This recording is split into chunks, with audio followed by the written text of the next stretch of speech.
The sharp tang of copper blood and crushed comfrey drowned out the howling northern wind that battered the clinic's heavy oak doors. Dr. Mara Ellery did not look toward the rattling hinges. Her focus remained entirely on the torn shoulder of the common labourer, pinned to her examination table.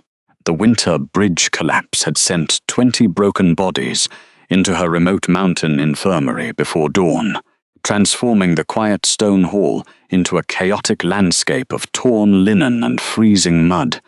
Beside her, Pippin Vance moved with the frantic energy of a frightened bird. The young palace attendant, temporarily assigned to the frontier for his residency, fumbled with a fistful of color-coded triage tags. His hands shook as he tried to tie a yellow strip to the labourer's wrist. Mara reached across the blood-slicked table and pressed 2 fingers against Pip's pulse point.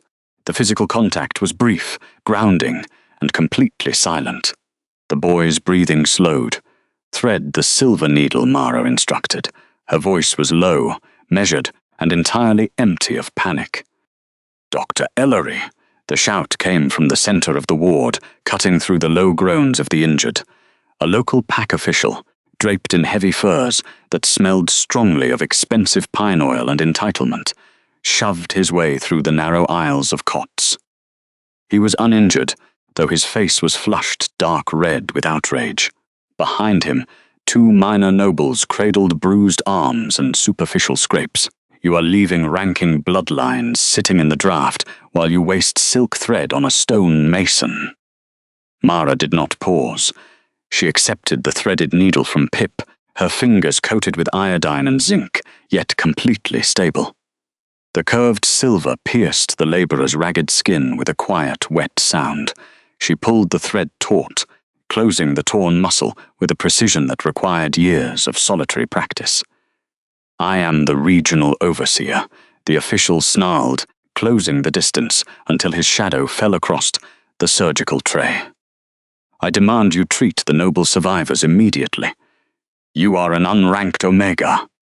They always said an Omega should know her place, and yours is to serve the sovereign bloodlines before the dirt diggers." Silence was a kind of armor, thinner than most, but lighter to carry. Mara did not raise her head. She tied a complex surgical knot, snipped the excess silk with cold iron shears, and gently packed the closed wound with a poultice of dried rosemary. Only when the labourer's breathing stabilized did she finally turn to face the overseer. She looked at his clean furs, his straight posture, and the absence of arterial bleeding among his companions. She reached for a black triage tag, the marker for the deceased or the completely unsalvageable, and set it lightly on the edge of the overseer's pristine sleeve. "In my clinic, rank does not stop a hemorrhage," the physician said. The absolute stillness in her tone caused the official to take an involuntary step backward, take a seat in the waiting hall, or step outside into the snow. "If you disrupt my sterile field again, I will have Pip sedate you with horse nettle." She turned her back on him before he could formulate a response. "Next patient, Pip. Bring the ledger." It took 6 more hours to clear the critical triage line. By the time the grey afternoon light faded into a bitter, starless night, the clinic had settled into a heavy, exhausted quiet. The groans of the injured had softened into the rhythmic breathing of the medicated. The hearth fire snapped softly, chewing through dry cedar logs and pushing back the frost that crept along the window panes. Mara stood at the iron basin, scrubbing the dried copper flakes from her knuckles with a stiff bristle brush. The water was freezing, but she welcomed the bite. It cleared the lingering adrenaline from her system. Heavy boots crunched against the gravel outside, followed by 3 sharp, official knocks. Pip hurried to unlatch the heavy oak door. A royal courier stepped over the threshold, bringing a rush of freezing air with him. He did not look at the cots or the exhausted assistant. His eyes locked immediately on the physician. He carried a heavy, flat parcel wrapped in waxed canvas, stamped with the Imperial Transit seal. Mara dried her hands on a coarse linen towel and approached the front desk. She knew exactly what the parcel contained before the courier even broke the canvas seal. He placed the leather bond registry onto the scarred wooden counter. The thick, dark volume landed with a heavy thud that seemed to echo in the quiet room. "Delivery for Dr. Mara Ellery," the courier said, his voice clipped and uncomfortable. He slid a receipt parchment across the wood. "I am required to witness your visual confirmation of the contents." Mara untied the leather binding, the thick cords stiff from the freezing temperature outside. The book fell open naturally to the newest entry at the very back, the spine creaking in the silent room. The parchment was heavy, textured under her fingertips, and smelled faintly of bitter almond and burnt soot, the distinct chemical signature of high-grade sealing wax used by the regional lords. There it was, the 7th black rejection seal. It sat heavily on the page, stamped next to the elegant signature of Lord Tavin Roke. The written justification beneath the seal was brief and administratively cold. She read the words without letting her breath catch. He had formally recorded that she possessed an absent wolf, a neutral scent, and an unacceptable refusal to abandon her medical practice to manage a regional estate. She was, according to the legal text, entirely unsuitable for a political mate. The courier shifted his weight, looking at the floorboards. Men in his position were accustomed to tears, sudden hysteria, or the breaking of glass when delivering these registries to unranked women. A 7th seal was an institutional death sentence. It meant she was officially categorized as unwanted by the entire recognized pack hierarchy. Mara ran her clean, calloused thumb over the raised edges of the black wax. It was perfectly dry. She picked up a quill, dipped it into her inkwell, and signed the courier's receipt with a smooth, unbroken script. She did not sigh. Her pulse did not flutter. She felt the particular kind of celerity that comes not from surprise, but from the mathematical confirmation of a long-held hypothesis. The registry was not a measure of her worth. It was a precise, documented map of their systemic blindness. "Thank you for the delivery," she told the man quietly. He took the receipt, nodded once in confused relief, and practically fled back out into the winter storm. When the door clicked shut, Pip crept up to the counter, his eyes wide as he stared at the open book. The young assistant knew what 7 marks meant under the old laws. He looked at her as if waiting for the physician to finally shatter under the weight of the institutional humiliation. Instead, Mara closed the thick leather cover. She walked over to the locked glass cabinet, where she kept her most critical supplies. She did not hide the volume in a dark drawer or burn it in the hearth. She slid the thick leather registry onto the highest shelf, pressing it directly against the framed, heavily stamped parchment of her royal medical licenses. The black seals and the medical gold rested side by side, perfectly aligned. The scent of dried rosemary and bitter pine oil always settled the clinic air before dawn. Dr. Mara Ellery stood by the iron stove, sorting her sterilized instruments on a clean linen cloth. The same royal courier who had delivered the registry had also left behind a thick parchment bearing the Sovereign Court's silver wax seal. It was a conscription order, drafted with the precise vocabulary of capital administration. Mara simply cross-referenced its demands against her inventory. The directive required an independent medical examiner for the winter choosing, a physician unaffiliated with the maneuvering of candidate houses. The irony was not lost on her. Her qualification for this high-clearance position was sitting on her wooden shelf. The leather bond registry held the record of her social failure. 7 minor pack lords had stamped their black rejection seals onto its pages, certifying her as a woman of no political value. They had intended to render her invisible. Instead, they rendered her legally void, perfectly satisfying the Crown's strict neutrality clauses. Pippin Vance stood by the doorway, holding clean bandages, His young face was pale, trying to reconcile the prestige of the summons with the humiliation of the ledger. Mara offered no dramatic reassurance. She turned to her traveling kit, a heavy leather satchel lined with customized felt slots, working with the precision of a woman who trusted objects more than promises. Glass vials of zinc ointment went into the first row, stoppers secured with waxed thread. Next came dried comfrey in muslin, and heavy bottles of sterilized alcohol. "Are they going to make you stay in the palace?" "Dr. Mara," Pip asked, his voice barely breaking the quiet morning air. "They do not have the jurisdiction to keep me permanently, Pip," Mara answered, checking the tension on her suturing needles. "The summons is strictly procedural. A neutral party must verify the physical condition of the candidates and the sovereign. I will conduct the examinations, sign the ledgers, and return before the deep snows block the pass." She handed him the clinic's operational log. "Manage the poultice changes and keep the stove clear. Do not let visiting officials demand extra firewood just because they wear silk." She placed her silver surgical shears into their velvet loop. The sharp click of metal was the loudest sound in the room.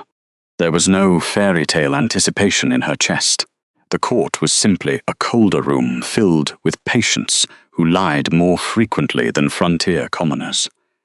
Picking up the heavily stamped volume, she ran a steady thumb over its rigid spine and slipped it into her satchel.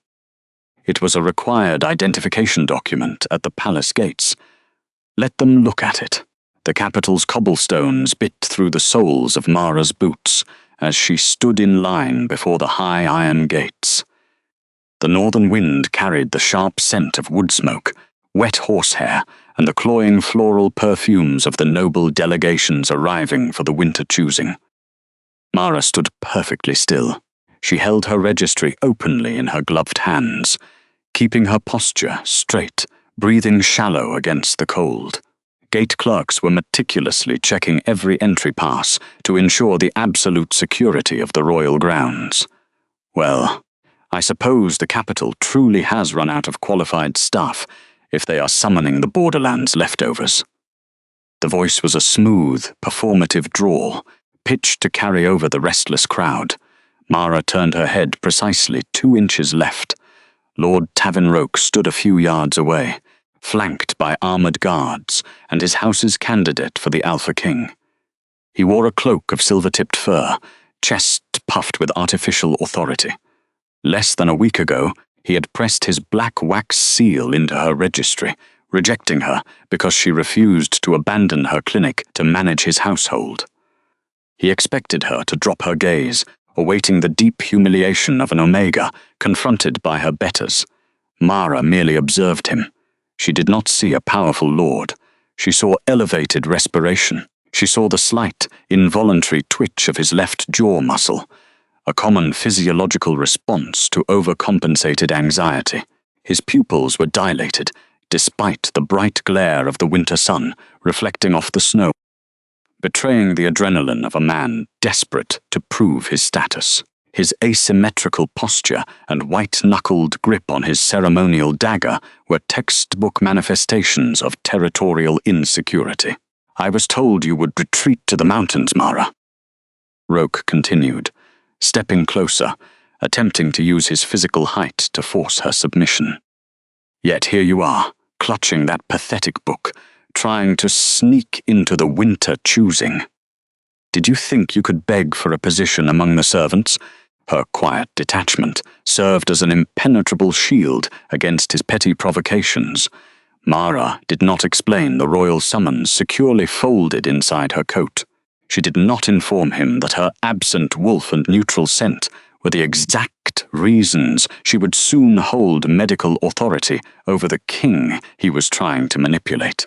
Instead, she let his insult hang in the freezing air, unanswered, the silence stretched, cold and heavy. Nobles nearby turned to watch, their attention shifting from Mara's unblinking face to Roke's increasingly flushed neck. The lack of a reaction was starving him of the social dominance he craved. "Are you deaf as well as wolfless?" Roke snapped, his composure fraying at the edges as her steady, clinical gaze remained fixed on his collarbone. Next, the gate clerk called out, his bored voice shattering the tension. Mara stepped forward, breaking eye contact without haste. She placed the documented ledger of rejections onto the counter. The clerk opened it, his eyes skimming the 7 black rejection seals. He did not mock her. He pulled the royal manifest, verified her name against the sovereign's direct order, and stamped her entry pass with a heavy thud of iron. Handing the ledger back with a curt nod, he dismissed the interruption. Mara slipped the registry into a satchel and walked through the towering iron gates, leaving Lord Tavern Roke standing in the bitter wind, entirely invisible. The private chambers of the sovereign were significantly colder than the public corridors of the palace, holding a deliberate, biting chill. The air carried the stark scent of old pine resin, melting beeswax, and the faint coppery tang of polished armor sitting in the corners. Mara stood beside a heavy ironwood table, systematically unpacking her leather medical satchel. She arranged her silver diagnostic instruments, a vial of dried rosemary, and a small tin of zinc ointment on a clean linen cloth. The mandatory pre-ceremony physical was a procedural formality written into the kingdom's ancient charter, meant to ensure the monarch was fit to endure the grueling length of the crown oath. Usually, court doctors treated it as a cursory glance, a mere checking of boxes. Mara did not do cursory glances. King Darius Vale sat on the edge of a high-backed chair near the unlit hearth. He occupied the silence of the massive room, the way other men occupied speech, without any nervous impulse to fill the quiet. He wore only a loose linen shirt, the heavy velvet ceremonial robes not yet draped over his broad shoulders. Mara approached him. The sheer density of the Alpha King's presence was a physical weight in the room, an invisible pressure that instinctively forced lower-ranking wolves to drop their gaze or expose their throats. Mara ignored the pressure completely. She was a physician, and the man before her was a patient. Without asking for a permission she did not need, she stepped directly into his personal space. She reached out and pressed the cold fingertips of her right hand firmly against the pulse point, just beneath the hard line of his jaw. Darius did not flinch at the sudden drop in temperature against his skin. He merely watched her face with absolute stillness, his breathing slow and measured.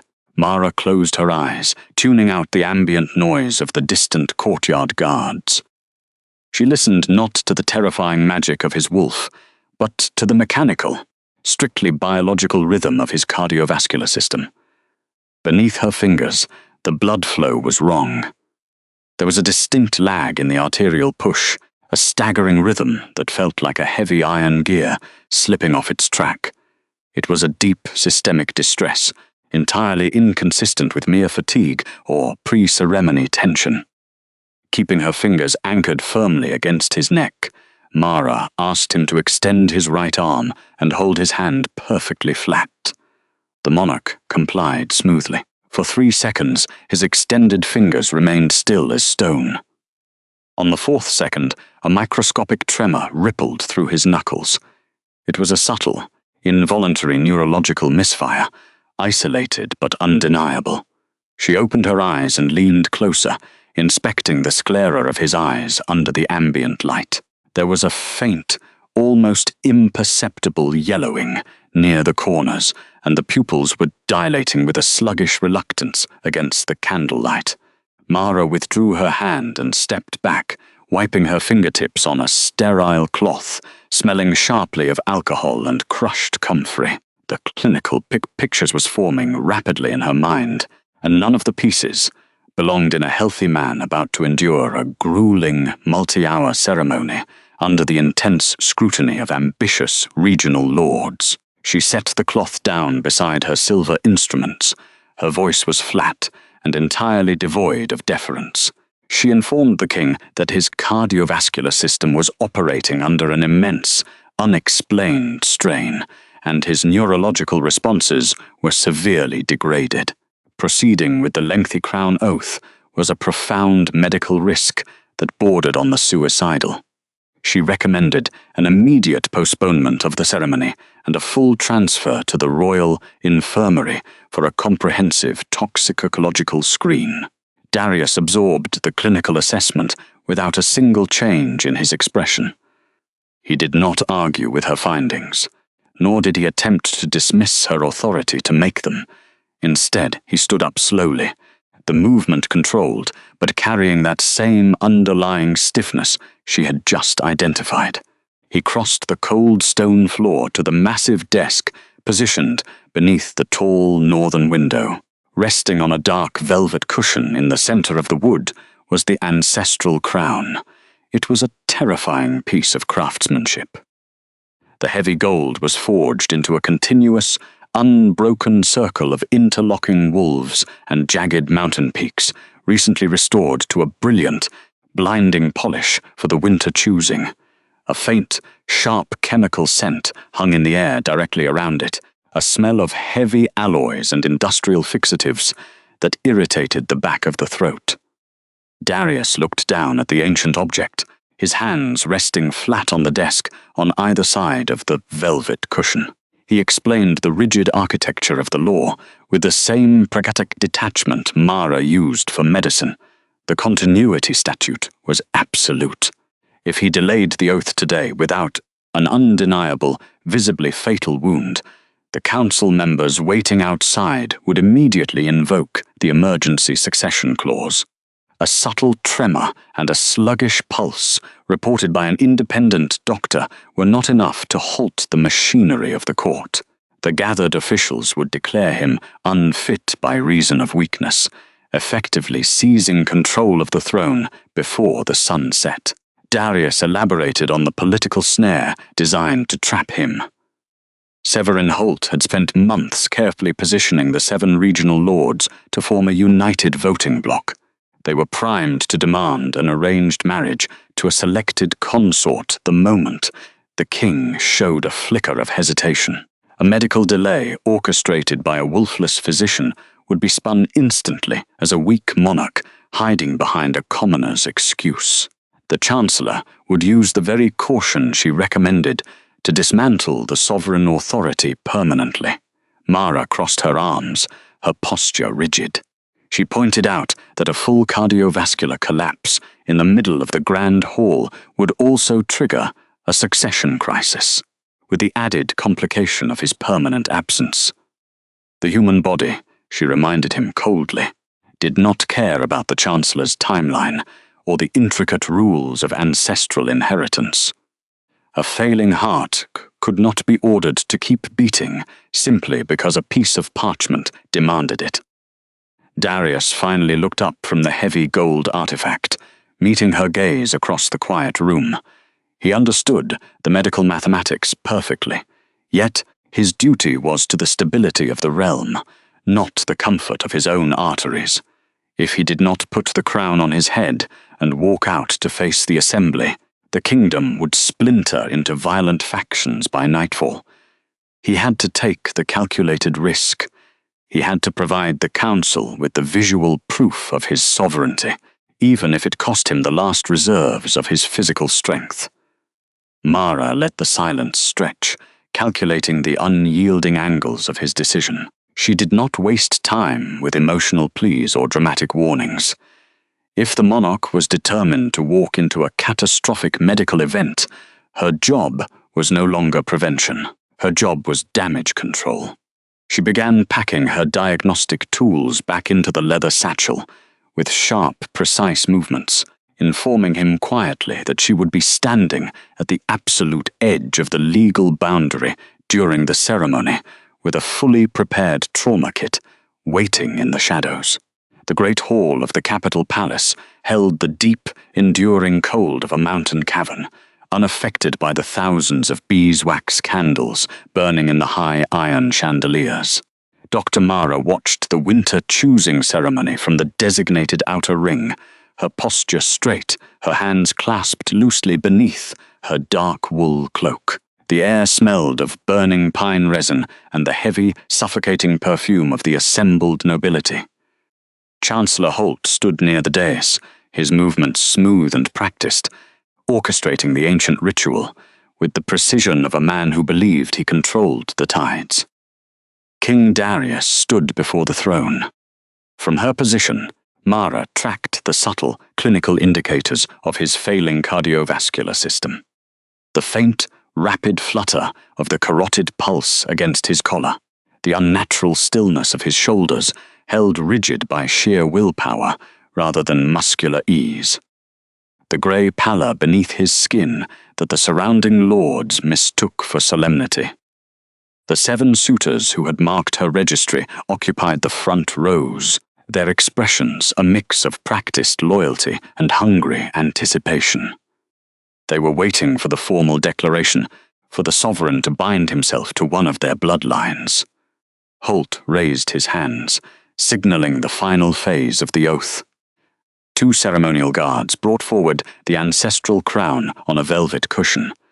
It was a massive piece of heavy gold. Recently returned from a lengthy restoration, even from a distance, the metal possessed an unnatural, chemical luster. The ornate carvings filled with bright, toxic pigments that caught the candlelight in sharp glints. Darius lowered his head. Holt lifted the crown, his voice carrying the archaic syllables of the binding vow, and settled the heavy gold onto the sovereign's brow. The reaction was not gradual, it was immediate and catastrophic. His hands jerked upward, fine motor coordination failing in an instant. His knees buckled as the neurological pathways simply short-circuited under the sudden, overwhelming exposure. He staggered backward, his boots scraping harshly against the stone steps of the dais. The heavy crown slipped from his head. It clattered onto the stone floor with a dull, echoing metallic ring that sliced through the sudden silence of the hall. It rolled twice, stopping at the edge of the velvet carpet. Darius collapsed heavily onto the marble steps, his eyes rolling back, his massive frame utterly motionless. For 3 seconds, the great hall was suspended in absolute shock. Then, the political machinery engaged. The court did not erupt into grief, it erupted into legislative panic. The 7 lords broke rank, their voices overlapping in urgent demands regarding the continuity statute, while the Chancellor stepped forward, looking down at the fallen monarch with a calculating stillness that betrayed no surprise. Mara did not wait for the shouting to subside. She was already moving. The royal infirmary was a vaulted chamber that smelled of stale lavender. By the time the guards carried the unconscious sovereign onto the central examination table, the room was already filled with panicked court physicians. They hovered over the massive, motionless figure, shouting conflicting diagnoses rooted in ancestral superstition. Mara pushed through the heavy doors, her medical bag clutched in one hand. She did not raise her voice. She simply drove her shoulder between 2 senior healers, physically displacing them from the table. "Step away," she ordered, dropping her bag onto a brass cart. The chief physician turned, his face flushed. "You are an unbonded outsider. This is the sovereign.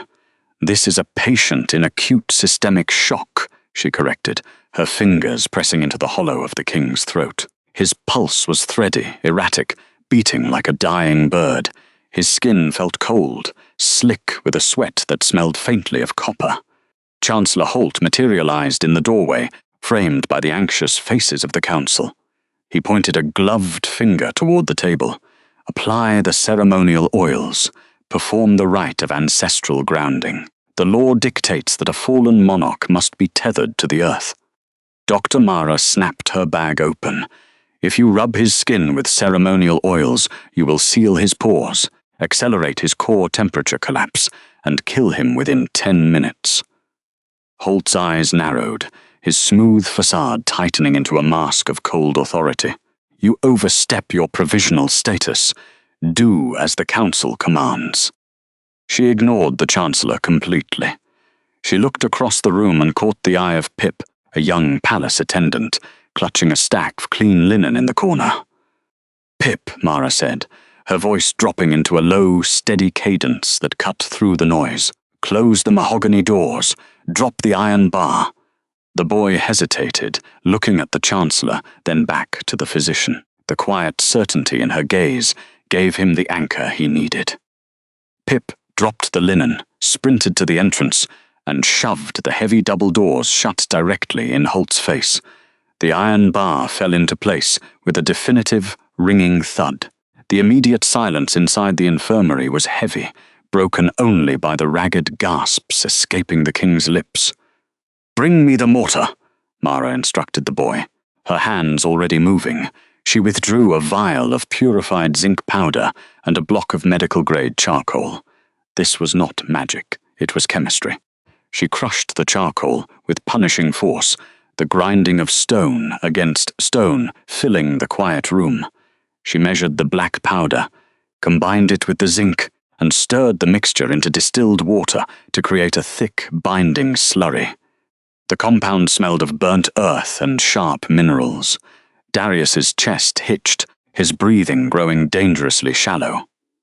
Mara tilted his head back, supporting the heavy weight of his skull against her forearm. She forced his jaw open with her thumb. "Swallow this," she murmured, though he could not hear her. She administered the compound slowly, watching his throat work by pure reflex. The charcoal would bind to the heavy metals in his stomach, while the zincs would force his cellular receptors to flush the toxins. It was a brutal, immediate remedy, requiring absolute clinical precision. When the beaker was empty, she laid his head back onto the linen pillow. The angry shouting of the council members outside was muffled by the thick wood. Inside the room, the physician placed 2 fingers back against his carotid artery, feeling the rhythm of his heart, waiting in the silence for the medicine to take hold. The night wore on, marked only by the slow drip of a water clock in the Royal Infirmary. The high vaulted ceiling trapped the cold draught, but around the heavy oak bed, the air was thick with the sharp scent of dried rosemary. The frontier physician stood beside the mattress, fingers pressed lightly against the pulse point on King Darius's throat. His skin was pale, stripped of ceremonial oils, and his breath came in shallow, uneven intervals. The Continuity Council had set a strict deadline. If the sovereign did not display cognitive stability by dawn, the emergency succession law would be enacted. Mara ignored the politics. She adjusted the brass valve on the intravenous drip, working with the methodical precision of a woman who spent years treating miners in freezing mountain passes. Here, surrounded by woven tapestries, the human body remained the same fragile machine. Darius Vale opened his eyes. There was no sudden gasp or disoriented thrashing. He returned to consciousness still, and calculating, tracking Mara's movements as she changed the dressing over his chest. She did not smell of the heavy perfumes worn by dynastic candidates. She smelled of zinc, medical alcohol, and rosemary. It was the scent of utility. "Your heart rate is stabilizing, but the arrhythmia persists," Mara said, her voice a low, steady murmur. She did not bow. "The immediate cardiovascular crisis has been arrested, but your central nervous system remains under severe stress." Darius swallowed, his voice a rasp. "Not poison in the wine." "Unlikely," Mara confirmed. "The symptoms present as a heavy metal saturation affecting neurological pathways. I restricted all access to the ceremonial artifacts." He recognized the supreme value of an accurate diagnosis. "How much function have I lost?" "Your motor control will be impaired for at least 2 days," Mara answered. "Cognitive function is intact, but prolonged exertion will trigger another collapse. If you attempt to stand before the morning bell, you will fail." Darius absorbed the diagnosis.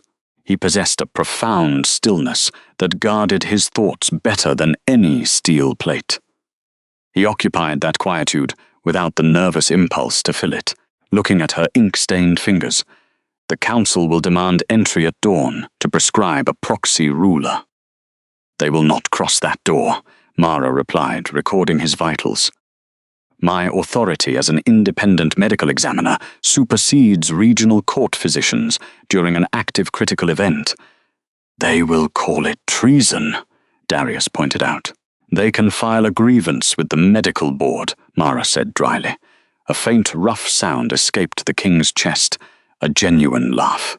The most feared alpha in the Northern Territories found himself reliant on a woman who treated his royal status as a minor administrative inconvenience.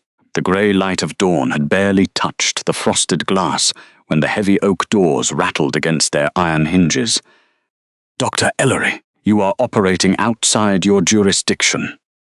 Chancellor Severin Holt's voice cut through the wood. We demand visual confirmation of the king's state. Open these doors. Mara looked toward Darius, who had pulled himself up against the carved headboard. He gestured toward a small lockbox on the side table. Open it, he commanded softly. Mara retrieved the box, revealing the king's heavy golden seal, dark wax, and royal parchment. She placed a wooden lap desk across his knees. Despite a visible tremor in his right hand, the sovereign gripped the quill, writing 3 precise lines before pressing the gold seal into the hot wax. Open the door, Darius told her. Mara slid the iron bolt back. The doors swung open, revealing Chancellor Holt flanked by armed guards. Holt's calculating expression faltered when he saw the king sitting upright, watching him with cold detachment. Your Majesty, Holt bowed, recovering quickly. The Continuity Council has been in session all night, preparing for the tragic necessity of a proxy. The council will suspend its session, Darius interrupted. Holding out the parchment, Mara took the document and read aloud, her tone as dry as a ledger entry.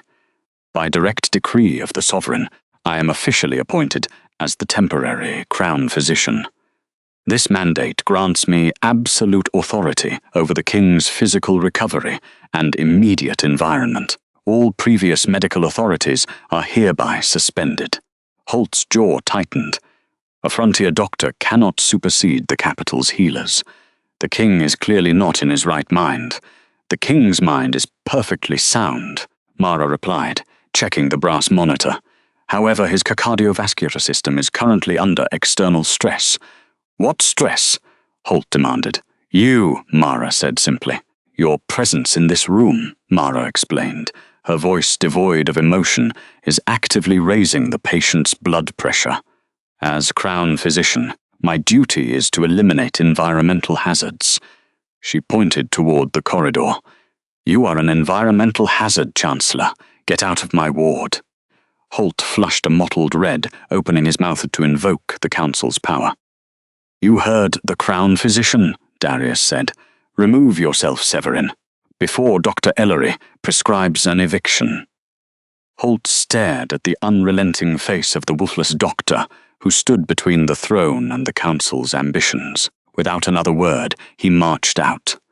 Mara pushed the heavy doors shut, dropping the iron bolt with a ringing finality. The victory was completely administrative, secured by ink and medical observation rather than physical force. Mara stood in the draughty corridor outside the Continuity Council's meeting hall. The heavy oak doors were pulled shut, but not sealed, allowing the voices of the gathered lords to echo against the cold stone walls. She was not there by political invitation. She remained within 20 paces of King Darius, because his cardiovascular ability was still fragile. She checked the silver pocket watch pinned to her apron, timing the duration of the king's exposure to the council's endless posturing. Inside, Chancellor Severin Holt cleared his throat. His voice was a polished, calculating instrument designed to smooth over the reality of a near-fatal collapse. Holt formally announced that the Continuity Statute remained fully active.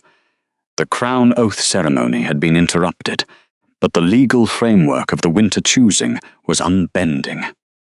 King Darius was required to select a consort within the next 12 days, or the council would invoke the emergency succession clause. The decree was delivered not with concern for a recovering monarch, but with the sharp precision of a closing trap. The king's physical weakness was being weaponized into a political deadline. The immediate response from the chamber was a chorus of aggressive ambition. The 7 minor pack lords who held seats on the council ignored the underlying medical crisis completely. They saw only an accelerated timeline for their own advancement.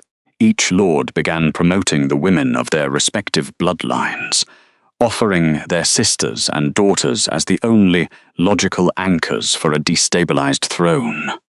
They spoke of lineage, breeding, and ancestral worth, treating the sudden illness as a minor inconvenience that a pure-blood Luna would magically cure.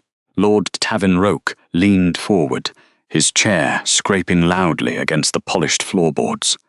He deliberately pitched his voice higher, ensuring the sound carried through the unsealed doors to the corridor where he knew the crown physician waited.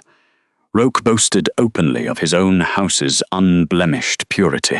He listed the generations of his family who had served without weakness, pointedly noting that his territory did not rely on commoners or wolfless anomalies to maintain its strength.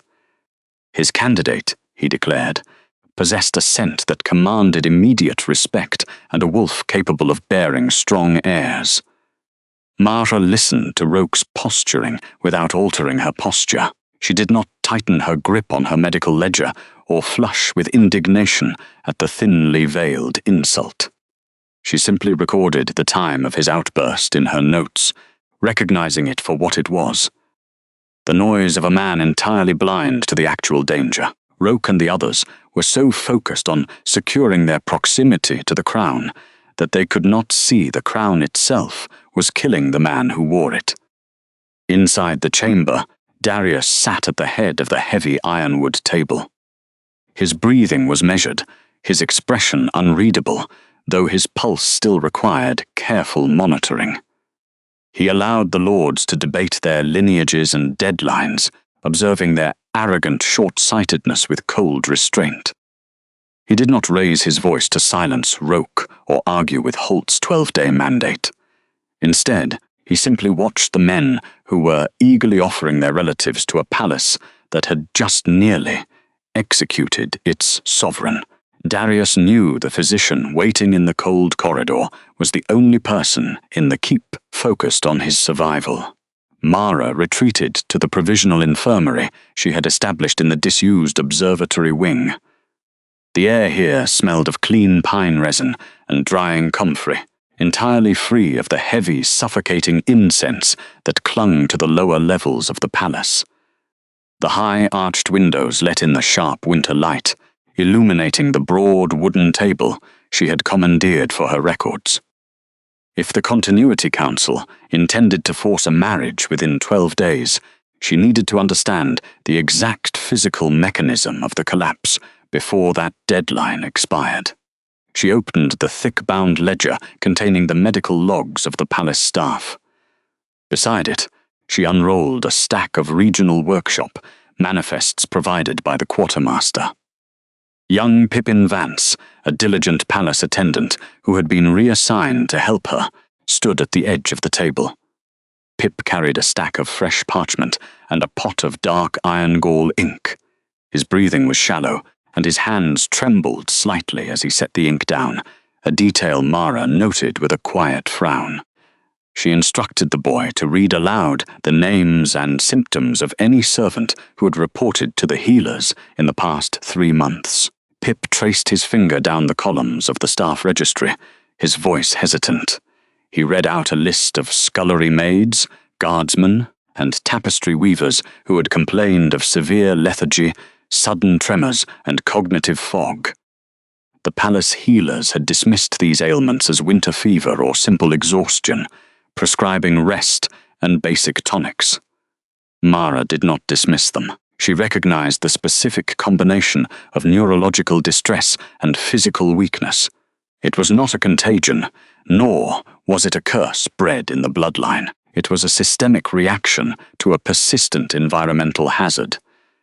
She pulled a hand-drawn blueprint of the central palace toward her, weighing down the corners with smooth river stones. Dipping a quill into the ink, she began to map the physical locations of every sick worker Pip identified. She placed a small black cross on the blueprint for each reported case.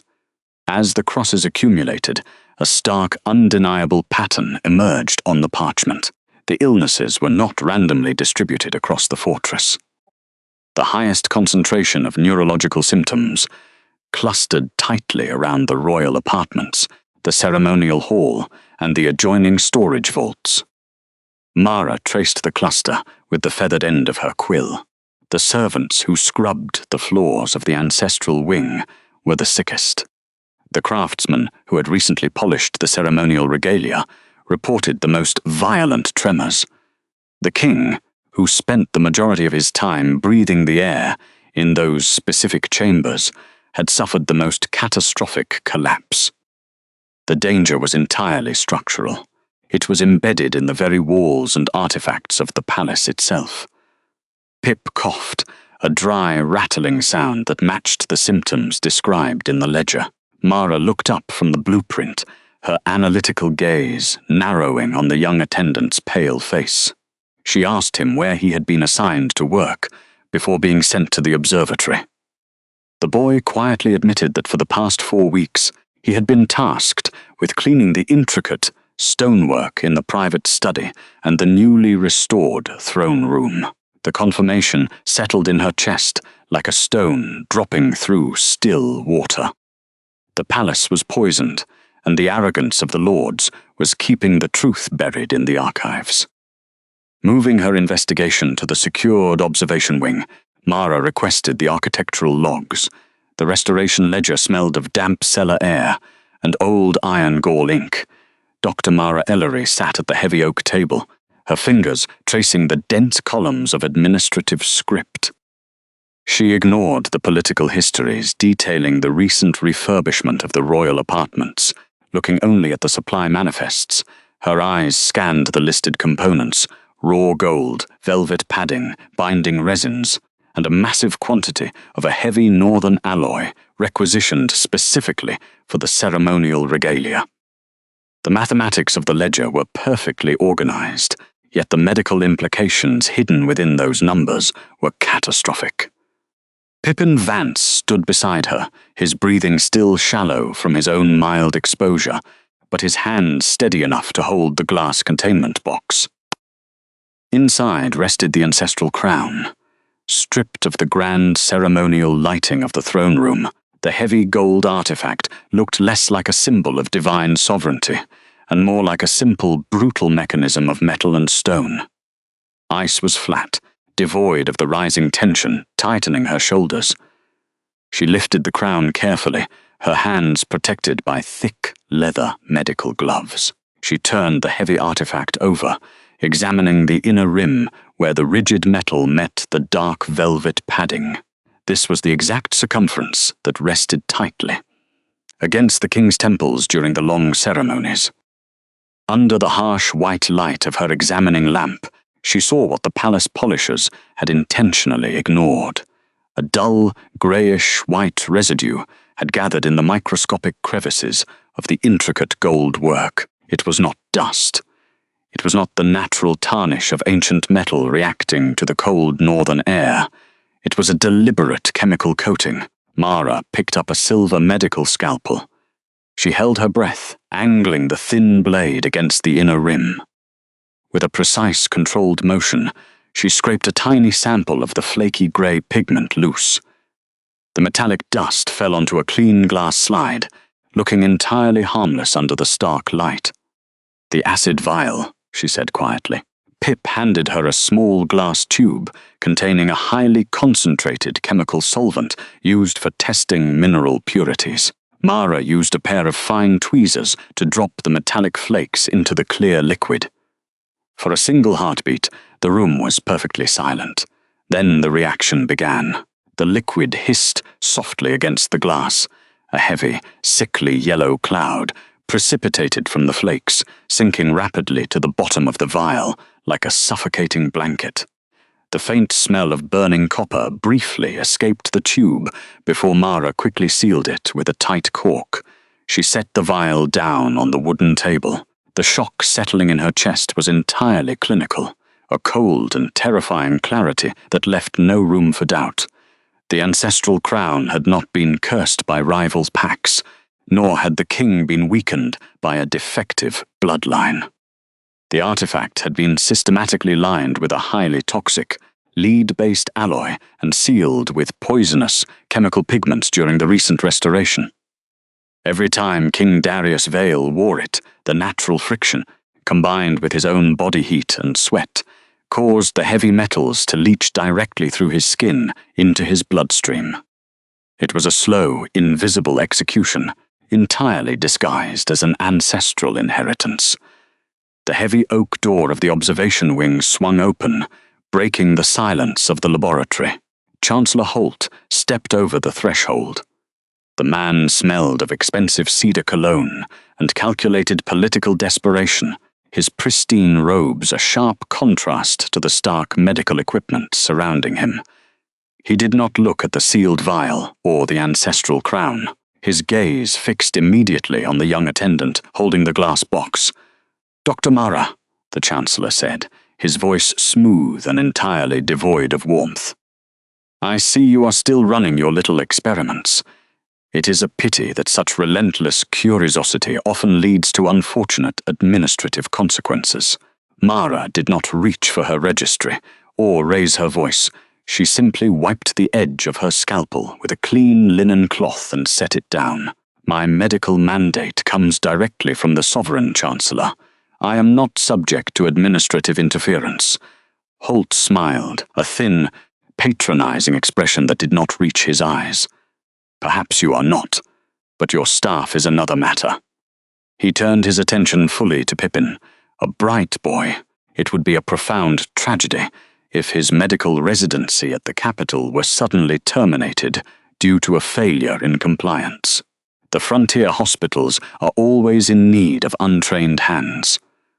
I am sure you would not want to see his future ruined over a misunderstanding about royal artifacts. The threat was a direct, precise application of bureaucratic leverage designed to force Mara to seal her findings or watch her innocent assistant bear the punishment. Pip swallowed hard, his knuckles turning white as he gripped the edge of the table, but he did not step away from Mara's side. Before Mara could answer, the temperature in the room dropped. The shadows near the arched doorway shifted, and a low, vibrating growl echoed against the cold stone floor. It was not a sound of wild aggression, but the terrifyingly controlled frequency of an absolute predator. King Darius stepped into the light. He wore no ceremonial robes, only a simple dark tunic and trousers, but his physical authority filled the room instantly. He should have been resting in his secured quarters, but his eyes were sharp, calculating and fixed entirely on the Chancellor. Darius walked with measured, deliberate steps, placing himself precisely between Holt and the medical bench, shielding Mara and Pip entirely from the Chancellor's view. "Chancellor Holt," Darius said, his voice was barely above a whisper, yet it commanded the very air in the room. "You have crossed a boundary from which there is no return." Holt's smooth composure shattered. He took a rapid step backward, his face draining of color as he looked up at the monarch he had believed was dying. "Your Majesty, I was merely ensuring the integrity of the royal archives." "You were threatening my crown physician's staff," Darius interrupted, the quietness of his tone making the words infinitely more dangerous. "Let me make the law absolutely clear to you, Severin. Any interference with Dr. Mara's investigation, any threat leveled against her personnel, her equipment, or her person is a direct attack upon the crown. It is high treason, and I will execute the penalty for treason myself if you ever speak to her or her assistant in that manner again." The silence that followed was suffocating. Holt opened his mouth to reply, found no breath to support his words, and simply bowed his head. He backed out of the room, his rigid posture collapsing as he retreated into the corridor. When the heavy door finally clicked shut, Darius remained facing the threshold, ensuring the threat was entirely gone. Then he slowly turned his head to look at Mara. The terrifying fury vanished from his expression, replaced instantly by a quiet, protective respect. He maintained his physical distance, never crowding her space. "Are you unharmed, Dr. Mara?" he asked softly, looking from her steady posture to the glass vial on the table. Mara picked up the sealed tube containing the sickly yellow cloud. Her hands were perfectly steady. "I am unharmed, Your Majesty, and I have found our poison." The midnight oil burned low, casting an amber circle across the scarred oak table. Dr. Mara Ellery kept her posture perfectly straight. In the adjacent cot, young Pip slept deeply, the metallic wheeze finally gone from his chest, validating her decision to purge the toxins from his system with activated charcoal. On the table lay the heavy restoration ledger. Its pages smelled of old dust and the sharp tang of blackout ink. Thick strokes obscured the material breakdowns and names of the craftsmen who fulfilled the regional supply manifests. But the careless archivist had left the dates completely untouched. Mara cross-referenced the delivery schedules with the medical notes she had gathered from affected palace servants. The shipments of lead-based alloys and chemically treated pigments matched the timeline of the unexplained illnesses perfectly. The hazardous materials had been imported from 7 frontier territories. She pulled out her leather bond registry.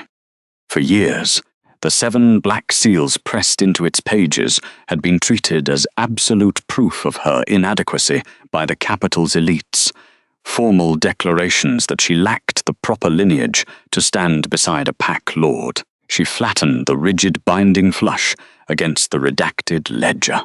The first safety warning regarding the toxic ceremonial metals had been submitted by a regional foreman on the 4th day of the autumn harvest. Lord Tavin Roke had pressed his black rejection seal onto her registry on the 6th day of that same harvest. Mara let that knowledge settle into her like cold water into stone, slow, thorough, filling every crack. She checked the 2nd territory under the candlelight. A guild healer filed a complaint about neurological tremors on the eve of the winter solstice. 2 days later, the 2nd Lord rejected her, citing her unnatural obsession with clinical work. She tracked the pattern down the line. 3rd seal, 4th, 5th. Every rejection coincided perfectly with a suppressed regional health warning. The Suitors had not discarded her because she lacked noble grace. They had rejected her because she was a trained physician who documented symptoms. They were securing lucrative contracts to restore the capital's architecture with cheap toxic materials. A pliable wife was a necessity. A doctor who could identify heavy metal poisoning was a profound liability. They had simply calculated their risk. Ink dried faster than tears in the bitter northern wind. Mara drafted a comprehensive medical brief linking the transactions, the suppressed safety warnings, her own rejections, and the exact onset of the sovereign's collapse. The evidence was a documented anatomy of treason. She tied the files with a linen cord, left the ward to a trusted nurse, and stepped into the freezing corridors. As she approached King Darius Vale's private library, the temperature shifted. The heavy oak doors held back a profound, steady warmth. She knocked once, and the Alpha King's low, clear voice granted entry without hesitation. The library smelled of old pine and burning cedar. Darius sat near the hearth, wrapped in a dark velvet cloak. The terrifying pallor of his collapse was gone. Without the crushing weight of the toxic ancestral crown, his natural strength had returned, filling the space with quiet authority. He watched her enter, tracking the documents in her hands, allowing her to set the pace. "The environmental analysis is complete, Your Majesty," Mara said, spreading the pages out under the warm, amber lamplight. "You have found the source," he stated, an acknowledgement of her capability. "I have found the mechanism, the materials, and the merchants," Mara corrected softly, sliding the restoration ledger alongside her leather bond registry. The lead-based alloys used to restore your apartments and the crown were sourced from 7 territories.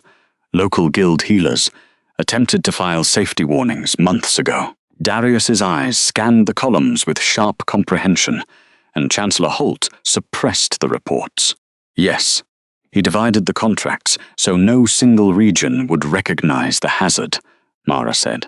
The lords of those 7 territories deliberately buried the warnings to protect their trade revenue. Lord Roke silenced his chief metalworker, then rejected my presence in his household. 2 days later, they required wives who would look the other way. Darius read the systemic injustice with the cold precision of a military tactician. The humiliation she carried was a testament to her dangerous competence. He stood with a grounded grace, walked to a side table, and poured 2 cups of hot water over dried rosemary. He returned to the desk, maintaining a respectful boundary that made her feel infinitely safer than any forced intimacy. "They labeled you useless," Darius said quietly. "They documented your supposed flaws, stamped their seals, and believed they had permanently secured their own safety. It is the nature of arrogant men to mistake observation for weakness," Mara replied, taking a slow sip of the tea. The heat grounded her, easing the tension in her shoulders. "You did not just save my heart, Dr. Ellery," Darius said, his gaze locking with hers over the lamplight. "You have diagnosed the rot in the foundation of my kingdom, and you have given me the exact tool I need to cut it out." He rested his hand flat against the cover of the leather bond registry, acknowledging its weight without diminishing her ownership. "When this case is closed, I will have to address the Continuity Council. But before I do, I want you to know my regard for you is no longer merely professional." Mara's breath caught, a tiny physiological betrayal she immediately masked by adjusting her posture. "I am asking for permission to court you," he said, formal and entirely devoid of coercive pressure, "but I will keep it private, until you can answer me as an independent woman, without the weight of my crown influencing your choice." She looked at the most powerful ruler in the realm, a man who possessed the authority to command anything he desired, yet chose to stand back and wait for her consent. "You may ask me again," Mara answered softly, setting her ceramic cup down on the desk, "when the courtroom is clean." The air inside the Continuity Council chambers was thick with the scent of floor wax, old dust, and cold iron. 7 men sat in a high, curved tier of mahogany seats, looking down at the bare limestone floor where the lone doctor stood. She did not pace. She kept her medical bag by her boots, her hands folded neatly in front of her linen apron, and waited for the bureaucratic machinery to move. The geometric arrangement of the room was designed strictly to intimidate, built by architects who understood how to make a single petitioner feel entirely swallowed by the weight of ancestral law. Chancellor Holt presided from the center chair. His expression was a flawless mask of administrative neutrality, betraying none of the panic that had driven him to call this emergency session. He nodded to the man seated on the far left. Lord Roke descended the wooden steps with a slow, deliberate cadence. He carried a heavy, familiar object in his hands. It was her infamous book of Rejections. He placed the thick volume onto the central reading stand, the brass corners of the book striking the wood with a sharp, hollow sound that echoed up to the vaulted ceiling. Roke did not look at Mara as a physician, nor did he look at her as an investigator who had uncovered a lethal conspiracy. He looked at her entirely as a loophole that needed to be permanently closed. By the authority of the original territorial charters, this council convenes to review the legal standing of the Crown's temporary medical examiner, the regional leader announced. His voice was smooth, polished by years of performing for the High Court. He flipped open the heavy cover, turning the thick parchment pages until he reached the final entries. He gestured to the 7 black wax seals stamped in a rigid, undeniable line down the center of the paper. The rejected dependent clause, Roke stated, tracing the dark wax with a gloved finger, a statute preserved for 2 centuries. It dictates that any female dependent formally cast out by 7 recognized houses possesses no legal voice before this tribunal. She cannot hold territorial property, she cannot swear a binding civic oath, and she is legally incapable of submitting evidentiary testimony against the nobility. The tactical reality of the ambush settled over the room, like a sudden drop in barometric pressure. They were not attempting to debate the existence of the toxic lead alloys in the crown.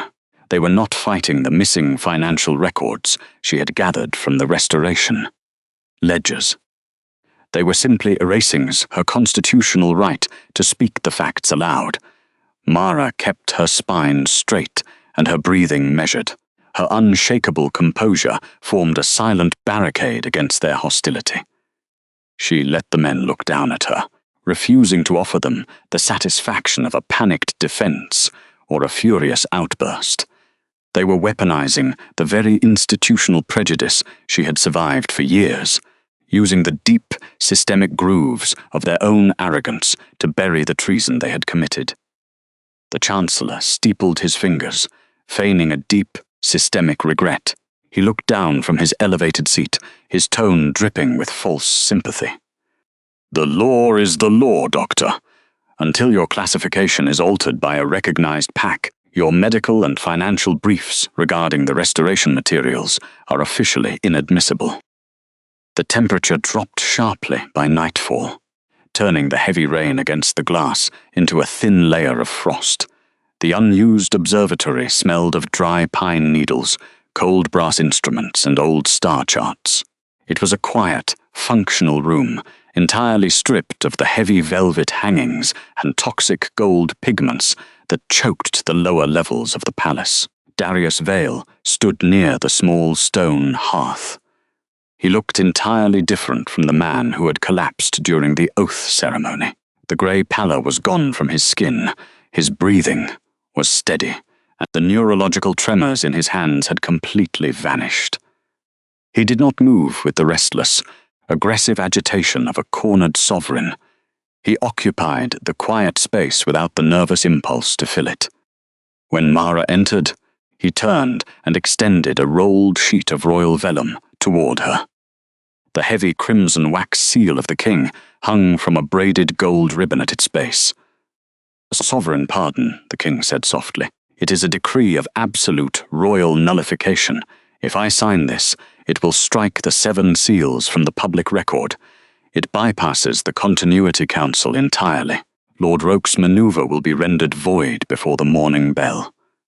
Mara stepped forward, but she did not reach for the vellum. She moved to the long oak table, where her battered leather bond registry rested beside her organized medical notes.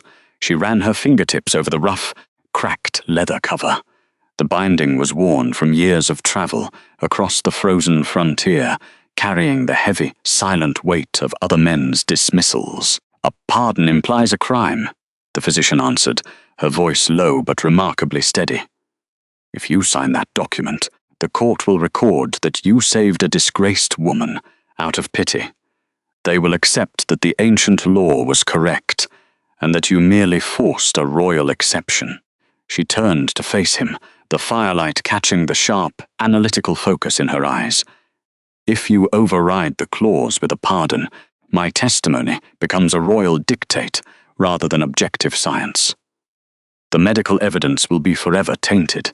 Holt and his allies will spend the next 10 years whispering that the king was compromised by his own favoritism, and that the poison was just a convenient excuse to punish your political rivals." Darius watched her hands resting defensively on the dark leather. He understood the architectural precision of her argument perfectly. She was refusing the easy, instantaneous rescue. She was rejecting the role of a passive victim saved by a powerful man, choosing instead to dismantle the machinery that had trapped her using her own intellect. "They have gagged you with a 200-year-old law," the monarch pointed out. testing the absolute limits of her resolve. If you reject the pardon, how do you intend to speak? By proving that medical facts do not require a social classification to be true, Mara replied, stepping away from the registry and crossing her arms. We defeat their archaic clause publicly, using the kingdom's own constitutional charter for emergency public health. We do not hide behind a sealed pardon. We break the rule in the light of day, where every lord in the capital can watch it happen. Darius looked at her for a long, silent moment. The profound respect in his gaze was heavier than any crown he could have worn.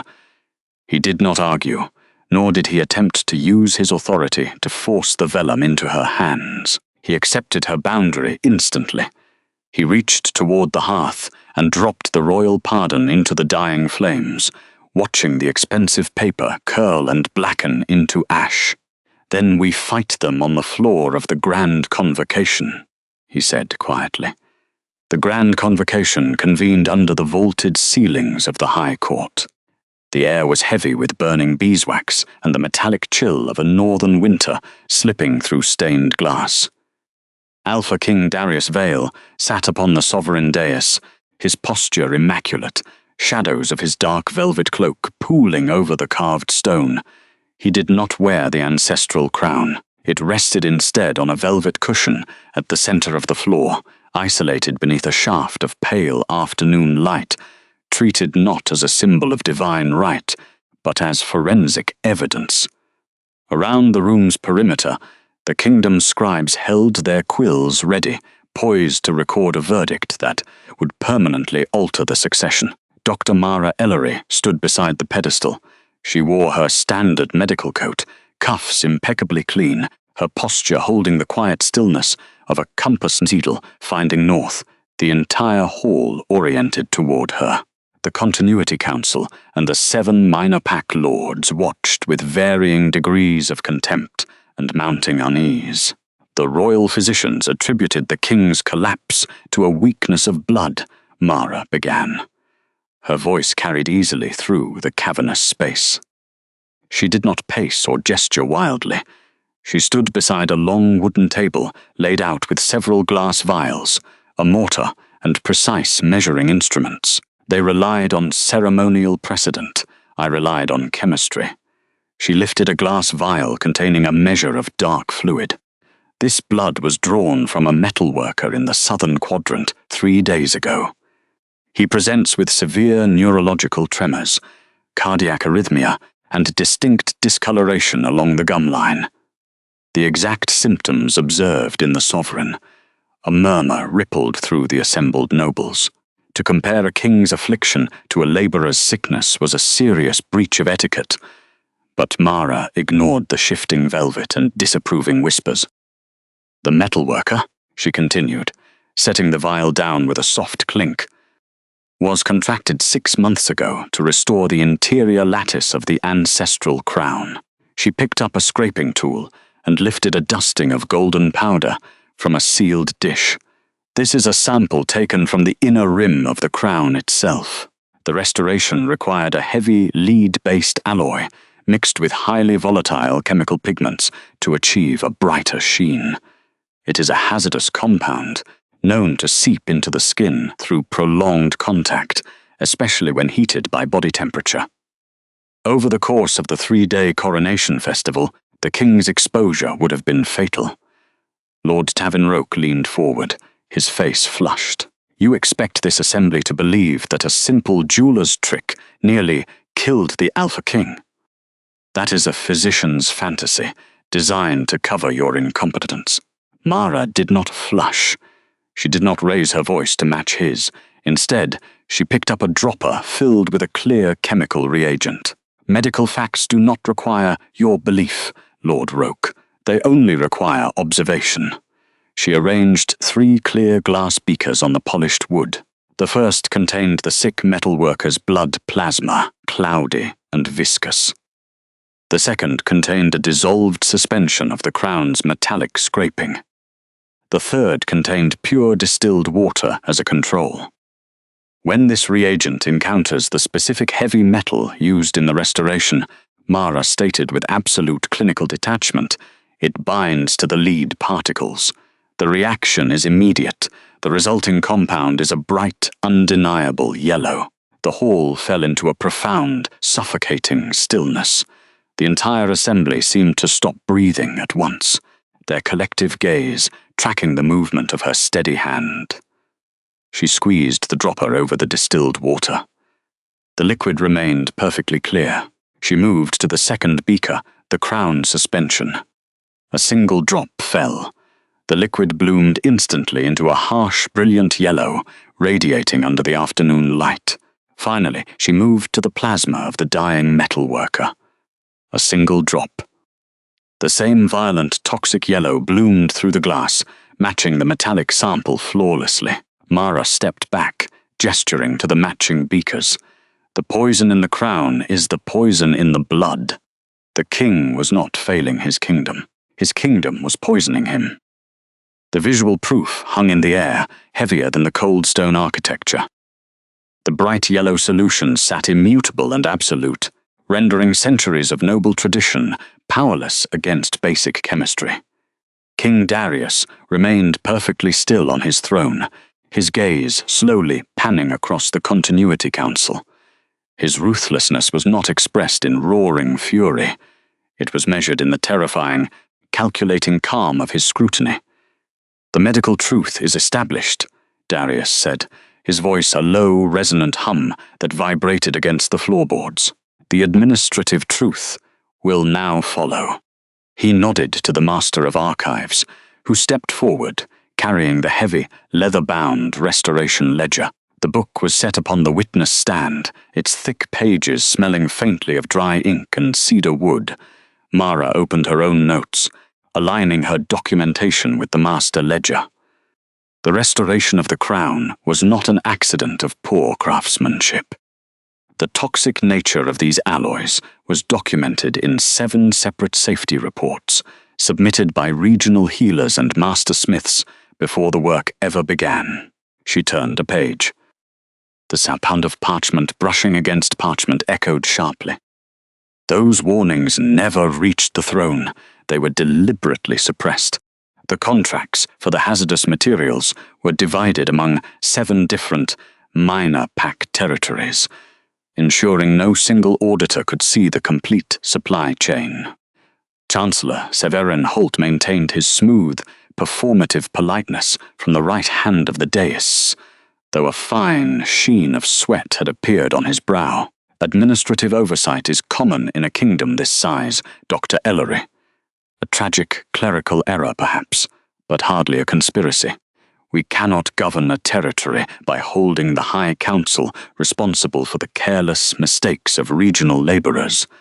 It ceases to be an error when the suppression requires a signature," Mara countered, her voice offering only the weight of the evidence. She looked directly at Lord Roke. "Lord Roke, your seal is affixed to the suppression of the 4th safety warning, filed in your territory in the month of frost." Roke's face lost all its color. He opened his mouth to object, but his throat worked soundlessly, unable to form a defense against the written record. Furthermore, Mara continued, shifting her gaze down the line of aristocratic men. The 1st, 2nd, 3rd, 5th, 6th, and 7th warnings bear the regional seals of the other 6 lords present today. You buried the medical risks to secure lucrative restoration contracts and protect your political standing at court. Darius stood. The movement was unhurried, but the entire hall seemed to shrink back from the crushing weight of his sovereign presence. "And the architect who divided those contracts, who ensured the toxic materials were placed directly upon my head, sits beside me." Chancellor Holt froze. The smooth mask of political invulnerability finally cracked, replaced by the stark realization that his systemic fraud had been dismantled not by a rival army, but by a frontier doctor with a glass beaker and a ledger. "Treason by ink is still treason," Darius declared. He did not yell. The absolute finality of his tone required no volume. The heavy oak doors opened, and the royal guards marched down the center aisle. Their armored boots struck the stone in perfect, unyielding unison. They halted before the Chancellor's chair. Holt did not fight. He understood the mathematics of power too well to struggle against physical force. He sat in absolute silence as the captain of the guard stripped the heavy velvet sash of the chancellorship from his shoulders. The thick gold threads tore slightly, a small sound of unmaking in the massive room. The insignia of his office clattered uselessly to the stone floor. As the guards bound Holt's wrists with cold iron, the former chancellor turned his head. He looked neither at Darius nor at Mara. His eyes shifted toward the gallery, where the 7 minor pack lords, the very men who had arrogantly rejected Mara's worth, were shrinking back into their velvet seats. They cast panicked glances at the exits, suddenly realizing that the very registry system they had used to humiliate a wolfless physician had now perfectly documented their own complicity in the poisoning of a king. The heavy oak doors of the Grand Convocation closed behind the arrested Chancellor Severin Holt, leaving the chamber in breathless stillness. King Darius Vale remained standing before the sovereign dais. He did not adjust his ceremonial cloak. Instead, his gaze turned toward the central evidence table, where the administrative records lay open under the amber chandeliers. "Bring it here," the king commanded, his voice a steady current carrying to the farthest marble columns. A palace guard carried the heavy leather-bound volume up the steps, placing it onto the royal lectern. The heavy thud of the book settling against the wood echoed through the hall. Darius rested his hand against the open pages, his scarred fingers bracketing the columns of dark ink. "Lord Tavern Roke," the king said, devoid of performative anger, "step forward. Bring the other 6 men who share your administrative history with you." 7 men descended to the polished stone floor. Lord Roke walked at the front, his political confidence entirely dissolved. His velvet doublet looked suddenly too heavy for his shoulders. The men arrayed themselves at the base of the dais, heads bowed, the room rendering them small against the imposing throne. "Look at this page," Darius instructed, tapping the parchment. "You stamped your regional authority into this registry. You recorded your judgment for the kingdom to acknowledge." Roke swallowed hard above his high collar. He did not answer. "Read it," the king ordered. "Read your own signature, Lord Roke. Explain to the assembly exactly why you rejected the physician who just preserved the royal succession." The regional lord climbed the steps, his boots dragging. He stopped before the lectern, the ink of his own seal staring back under the candlelight. Gripping the wooden stand, he forced the words out. "I, Lord Tavin Roke, formally decline the bond," he read, his voice cracking. He stared at the date written in his own hand, citing her absent wolf, her neutral scent, and her lack of recognized noble lineage, and citing her refusal to surrender her medical practice to manage my household. "Continue," Darius prompted, his clinical detachment terrifying, precisely because it was completely controlled. Roke finished the entry. The other 6 men stood rigid, knowing their identical declarations filled the subsequent pages. They had judged a woman based on archaic metrics, assuming she would quietly fade.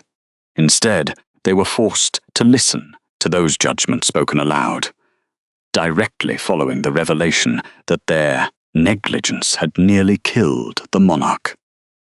7 seals, Darius addressed the wider assembly, his hand lifting from the book. 7 judgments of unsuitability. You dismissed a brilliant mind because she would not kneel to your domestic demands. And yet, when the crown itself was compromised by toxic materials, it was this woman's unyielding medical discipline that identified the danger you all chose to hide. The silence in the hall deepened into an undeniable reckoning. Mara remained standing near the witness partition, observing the geometry of power realign itself. She felt no sudden rush of vindictive joy. Instead, a quiet stabilization settled in her chest. Her professional dignity no longer required defense. The facts had done their work. Darius turned from the men and signaled the Master of Records. The archivist hurried forward with a brass brazier of glowing coals and a block of sovereign red wax. The scent of melting beeswax and pine resin immediately cut through the stale air. The king lifted his personal royal seal, a solid iron stamp reserved for irreversible decrees. He held the iron himself, the metal cold and unyielding. The judgments recorded in this volume are rooted in systemic blindness, Darius declared, his gaze locking with Mara's in absolute respect. They are legally nullified. They hold no civic weight and no authority over Dr. Ellery's future. Darius poured the molten wax directly over the first black stamp. The hot liquid hissed faintly. Pooling over the dark crest, he brought the heavy iron seal down. The sharp crack of metal pressing into wax echoed through the room. He lifted the iron, leaving a bright red mark of sovereign correction. He moved to the next page, poured the wax, stamped the seal, crack. The sound became a rhythmic dismantling of a corrupt hierarchy. 7 times the king poured the red wax. 7 times the heavy iron came down. With every strike, another minor pack lord flinched, forced to witness the erasure of the power they had wielded over a woman's life. He was not rewriting her history, he was permanently clearing her record. The leather bond registry would remain for the archives, but it no longer signified a lack of worth. It signified the moment the kingdom's laws were forced to change. When the final seal cooled, Darius returned the iron. He looked down at the 7 lords standing in the shadow of the dais. "Your seals are broken," the king told them, his voice dropping to a final register. "And so is your authority. You are stripped of your seats on the Continuity Council, effective immediately. You will surrender your administrative ledgers to appointed deputies, and fund the medical recovery of every worker affected by the palace restoration from your personal estates." Lord Roke bowed his head, accepting the defeat without protest. The other 6 men mirrored the gesture, the reality of their public demotion pressing the breath from their lungs. They had built their careers on hiding flaws to protect their standing, only to be dismantled by a woman who merely observed the truth and documented it accurately. Dr. Mara Ellery watched the guards step forward to escort the former suitors out of the convocation. She did not look away, nor did she smile. She simply adjusted the cuffs of her linen medical coat, her posture straight, her mind already calculating the logistical requirements for the new clinic she intended to build. The archaic laws were dead. The physical proof lay on the lectern, bound in leather and stamped in bright red wax. The air in the Eastern Observatory was crisp, carrying the sharp scent of crushed pine needles and fresh snow through the narrow stone window.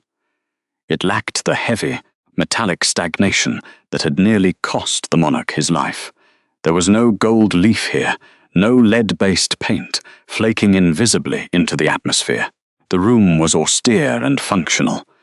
The dedicated healer stood by the long oak table, systematically wiping her silver diagnostic instruments with a cloth soaked in distilled spirits. Her immediate task at the capital was technically complete. The toxic artifacts had been quarantined, and the Continuity Council had been purged of the 7 lords who deliberately suppressed the safety warnings. The physical symptoms that had ravaged the king were steadily retreating. King Darius Vale sat opposite her, his posture relaxed, but carrying the undeniable gravity of a ruler who no longer had to fight his own environment to breathe. He watched her work. He occupied silence the way other men occupied speech, without apology, without the nervous impulse to fill the quiet. "Your neurological responses have returned to baseline," Mara said, focusing on the brass latch of her leather bag. "You will need to continue the zinc and comfrey supplements, but your heart is functioning without strain. The Royal Infirmary is fully capable of managing the remainder of your recovery." The infirmary staff did not identify the cause of the collapse, Darius replied. his voice a low, steady rumble in the quiet room. "You did, which is precisely why I require you to stay." He leaned forward, sliding a thick roll of heavy vellum across the polished oak. The document was sealed with the solid gold of the sovereign crown. Mara looked at the parchment. "If that is a royal summons to remain as a court physician, you know my stance. I will not trade my independence to become a political ornament, treating noble headaches while the border clinics run out of basic supplies." "Read it, Mara," Darius said quietly. He did not issue a command. He offered a choice. She unrolled the vellum, the stiff parchment crackling in the cold air. It was not a summons. It was a newly drafted royal charter formally establishing an independent Royal College of Field Medicine. The clauses were meticulously detailed. It granted the institution authority to mandate health inspections in any minor pack territory, providing absolute independence for medical testimony. Furthermore, it explicitly banned any legal restrictions based on mating status, species, or the absence of an ancestral wolf. You are granting the medical service jurisdiction over the regional lords. Mara noted, her analytical mind rapidly calculating the structural shift in power. The men who prioritized their prestige over public safety have lost their seats, but the system must be dismantled, Darius corrected. I need a director who values evidence over lineage, someone who cannot be intimidated by a lord's seal. Mara traced the edge of the gold wax. It was everything she had worked toward, codified into sovereign law. But there was a final clause at the bottom, written in Darius's own script. It was a formal provision stating that the director of the medical service would stand as the sovereign consort, not by biological compulsion or dynastic arrangement, but by mutual uncoerced consent. It explicitly stated that she retained the right to dissolve the bond if the crown ever impeded her professional authority. She looked up. Darius met her gaze steadily. The ruthlessness he had shown in the Grand Assembly was entirely absent, replaced by a profound, protective respect. "The court expects you to choose a bride from the elite bloodlines," Mara said. "A Luna who will manage the social circles and wear the ancestral jewels." "The ancestral jewels nearly stopped my heart," Darius noted with dry realism. "I do not need a decorative Luna. I need a partner who sees the structural flaws in the foundation and has the courage to cut them out. I want you, Mara, as my equal, but the choice must be yours. If you sign the charter and reject the consort clause, the medical service remains yours. I will not hold your life's work hostage to secure your hand." He was giving her ultimate agency. The minor lords had discarded her for refusing to make herself smaller to fit their households. The most powerful man in the realm was altering the legal structure to ensure she remained exactly who she was. Mara picked up the steel-nibbed quill. She did not hesitate. She signed her name at the bottom of the charter, binding her medical authority into law, and then placed her hand flat over the consort clause. "I consent," she said quietly. Darius exhaled, a slow breath carrying the weight of deep relief. He reached across the table and covered her hand with his own. His touch was deliberate and grounding. It was a promise recorded not in a ledger of rejection, but in the steady pulse of a healed heart. 2 days later, the heavy iron-reinforced doors of the Great Hall opened for the reconvened winter choosing. The vast cavernous space was packed with regional delegates, military commanders, and the surviving members of the Continuity Council. The temperature of the stone floor radiated a harsh winter chill, but the atmosphere inside the hall was electric with tension. The 7 minor lords, who had once sat on the high dais, were conspicuously absent, their power permanently broken, their estates fined to finance the treatment of the sickened palace staff. Yet the remaining dynastic candidates still waited near the front of the assembly, draped in heavy silks and displaying the crests of their ancient bloodlines, clinging to the expectation that traditional succession protocols would simply resume. King Darius Vale stood before the sovereign throne. Noticeably, he did not wear the toxic ancestral crown. The heavy, lead-painted gold had been sealed away in the deepest vault, condemned as a hazard rather than a holy relic. Instead, Darius wore a simple, unadorned circlet of cold iron. His authority did not require historical embellishment. It emanated from his unhurried movements and the absolute clarity of his gaze. The ceremonial herald stepped forward, raising a scroll to read the list of eligible noble candidates. Darius raised a single hand. The herald immediately stepped back, silencing the trumpets. The entire hall oriented toward the king, the way iron filings orient toward a lodestone. "The registry of the winter choosing is closed," Darius announced, his voice carrying easily to the furthest stone pillars. "The realm does not require a political ornament to secure its future. It requires a foundation built on truth, competence, and the courage to protect those who cannot protect themselves." He turned his gaze toward the side entrance of the hall. "I have made my choice." The crowd parted as Dr. Mara Ellery stepped into the aisle. She did not wear imported silk or the trailing furs of a high society bride. She wore the dark, impeccably tailored linen of a senior physician. Over her chest rested the heavy silver medallion of her profession. Her boots made a steady rhythm against the flagstones, her posture straight, her expression composed. The assembly murmured as she passed the stunned dynastic candidates. They recognized the woman who had arrived carrying her physical leather-bound registry of 7 rejections. A volume now preserved in the public archive, its dark seals displayed as evidence of systemic reform. Now she was the only person possessing the undeniable power of having saved the kingdom. Mara reached the dais. Darius did not pull her into a sudden possessive embrace. Instead, he stepped down to her level and offered his hand. Mara placed her fingers in his, the grip firm and equal. Darius turned to face the court, keeping Mara by his side.